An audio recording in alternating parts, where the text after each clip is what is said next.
बायको आणि मुलासोबत आलो होतो ट्रिपला बायकोचा बर्थडे सेलिब्रेट करायला. Oh my God, seriously, the dream come true.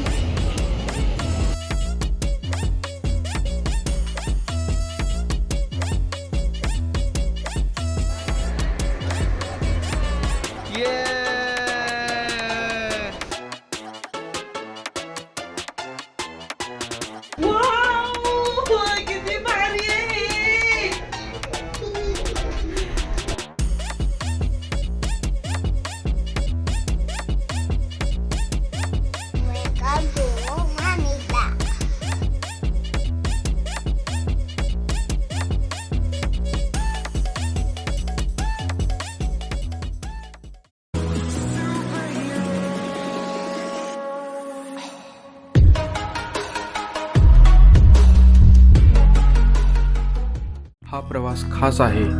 मलेशियाला जातोय म्हणून नाही तर तिचा वाढदिवस साजरा करायला. आम्ही निघालोय आमच्या छोट्या कुटुंबासोबत. कोणतीही घाई नाही, कोणतीही यादी नाही, फक्त आठवणी मनात साठवायला.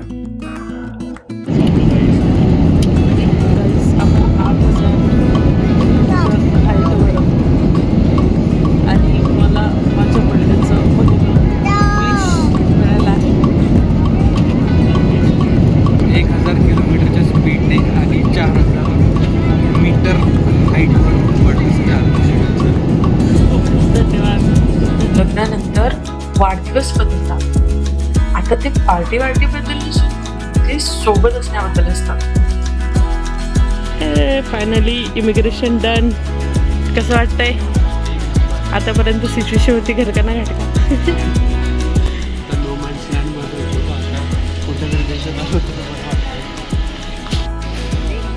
बॅग दादू बॅग लाव इकडे. उचला बॅग उचला, इथे ठेवा, इथं ठेवा इथं. ओ बाई अगं बाई दादू. गुड मॉर्निंग मित्रांनो, वेलकम फ्रॉम कुलालंपूर एअरपोर्ट.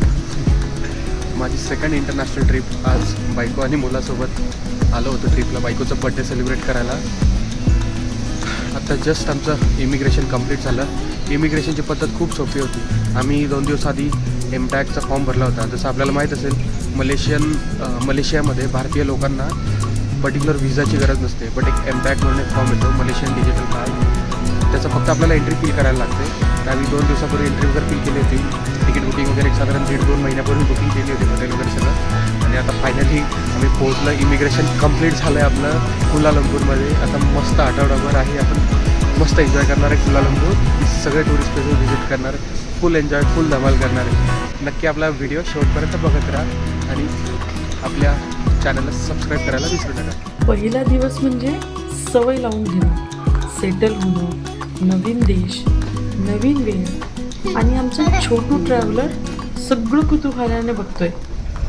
काही अशा प्रकारची बस आहे इथे जे आपल्याला एअरपोर्टपासून KL सिटी सेंटर म्हणजे कुलालंपूरच्या मेन सिटीपर्यंत घेऊन जाते.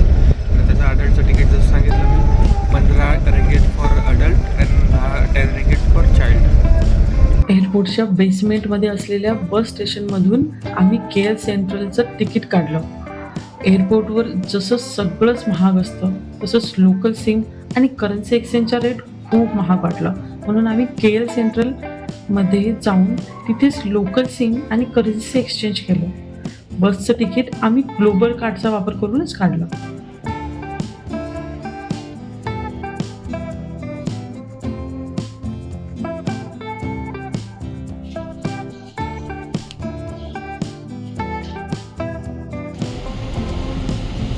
आपण आलो आहे KLCC सूर्या मॉलमध्ये. इथे आपली बुकिंग झाली होती. खरं तर आम्ही अर्धा 1 तास लेट पोहोचलो. बघू आता पुढे काय तर.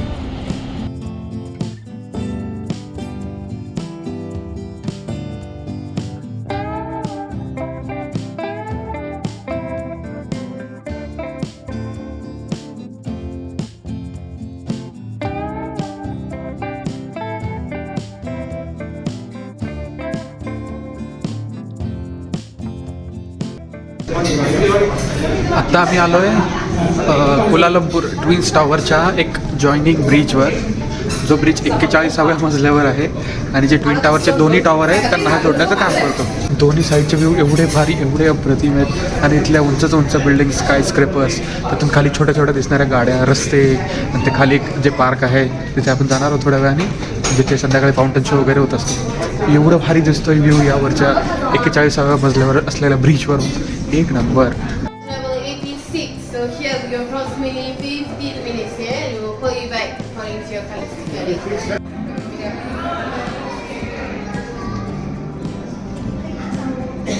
तर इथून एक दुर्बीण पण आहे जिथून समोर दिसतो आपल्याला कुलालंपूरमधला दुसरा उंच टॉवर.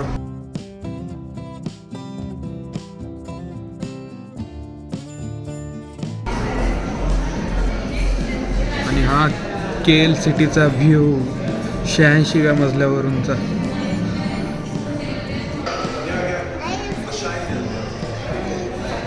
खाली पाहिलं ते एकदम असे डोळे गरगरायला होतात. 86व्या मजला म्हणजे का बस काय. Oh my god. Seriously. The dream come true. Seriously. Amazing. काही सेलिब्रेशन्स शांत असतात पण आयुष्यभर लक्षात राहतात. मलेशियामधल्या पहिल्या दिवसाची सांगता आम्ही केल पार्कमधल्याच फाउंटन शो बघत बघत केली. The next morning. आत्ता आम्ही कुलालंपूरमधल्या सगळ्यात मोठ्या ॲक्वेरियममध्ये म्हणजे ॲक्वेरियाला आलो आहे. आता जे कॅबमधून उतरलो आम्ही आणि आता एंटर करतो आहे. आणि ॲक्च्युली सीन असं झालं आहे, आम्ही बुकिंग केलं होतं कालच्या दिवसासाठी, पण काल नेमकं आम्हाला जमलं नाही, खूप गडबड झाली. त्यामुळे आता आजच्या दिवसामध्ये बघूया त्या सेम तिकीटावर आपल्याला एंट्री मिळते का.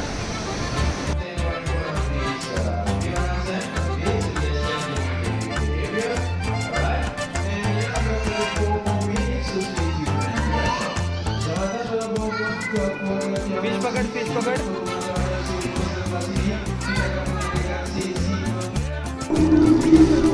आणि आता पुढचा बेस्ट पार्ट. इथले मासे तर एवढे भारी आहेत अजून. स्टिंगरे वगैरे सगळे इथे एक नंबर आहे.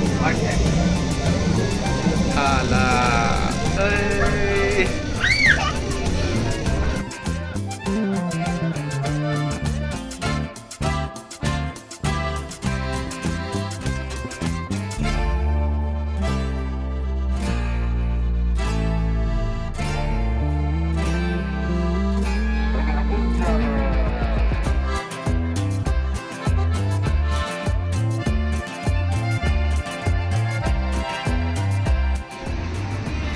अशा काही प्रकारचं फ्रीज मॅग्नेट बायकोने फायनलाइज केलं आहे. It's okay. बाकी इथं किचन्स आणि वेगवेगळ्या व्हरायटीचे भरपूर सारे फ्रीज मॅग्नेट्स आहेत इथे. आत्ता आम्ही आलो आहे कुआलालंपूरमधल्या बुकीत बिंतांग या एरियामध्ये. हा एरिया स्ट्रीट शॉपिंग आणि स्ट्रीट फूडसाठी खूप फेमस आहे. आज आम्ही केएल फिरतोय, पण आमच्या वतीने. आम्ही शहरामागे धावलो नाही, त्या शहरालाच आमच्या मागे येऊ दिलं.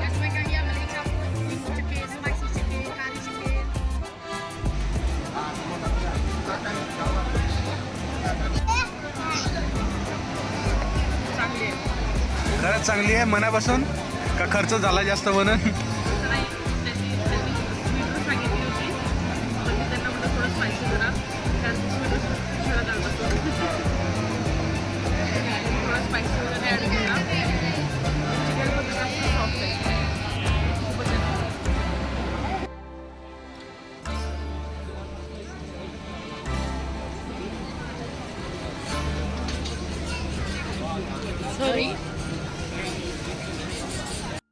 आज केलमधला आमचा तिसरा दिवस होता. आज आम्ही सिटी टूर बुक केली होती. So ladies and gentlemen, today you are booking for full day tour. So we call Grand 25 attraction.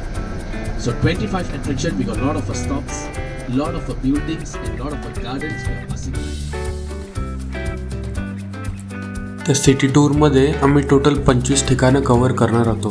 त्यात बाटू केव्ह झालं, त्यानंतर मर्डेका स्क्वेअर झालं, रिव्हर ऑफ लाईफ आणि अशी टोटल 25 ठिकाणं जे आम्ही सिटी टूरमध्ये कवर करणार होतो. आणि त्यानंतर संध्याकाळी त्या बसने आम्हाला हॉटेलवर नेऊन सोडले. On the left hand side, River of Life.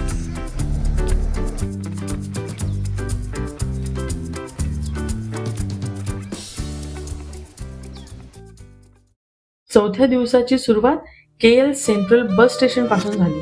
प्रत्येकी 10 RMचं बस तिकीट काढून आम्ही जेंटिंग हायलँड्सला निघालो आणि 1 तासात जेंटिंग हायलँड्स बस स्टेशनला पोहोचलो. तिथून 20 RM म्हणजे ऑलमोस्ट 400 ते 450चं रिटर्न तिकीट काढून केबल कारने जेंटिंग आयलँडला पोहोचलो.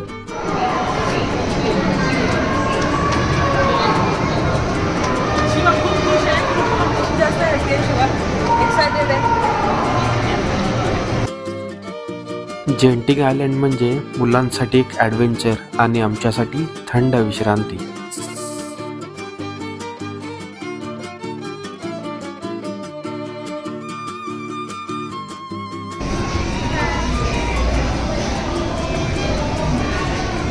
हे इथले सगळे हॉटेल्स, मोस्टली हॉटेल्स आणि बार वगैरे पण आहेत इथे.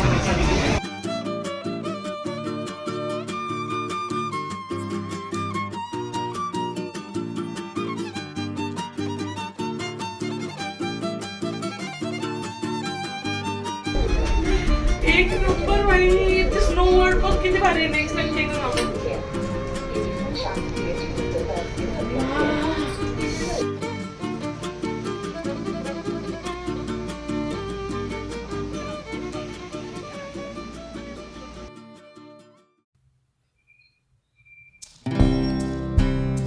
आज KL मधला शेवटचा दिवस होता.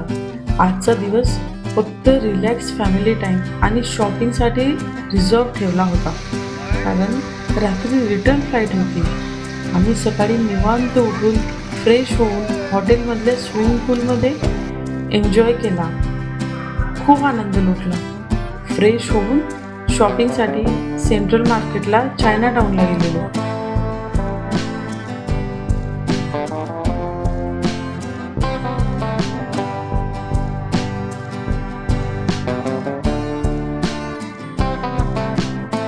पाच दिवस, एक वाढदिवस आणि असंख्य आठवणी.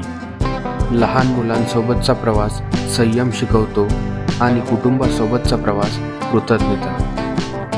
हा प्रवास आम्हाला शिकवून गेला, स्लो ट्रॅव्हल म्हणजे कमी ठिकाणं नाही तर जास्त आठवणी. अशाच स्लो फॅमिली ट्रॅव्हल ब्लॉगसाठी सबस्क्राईब करा.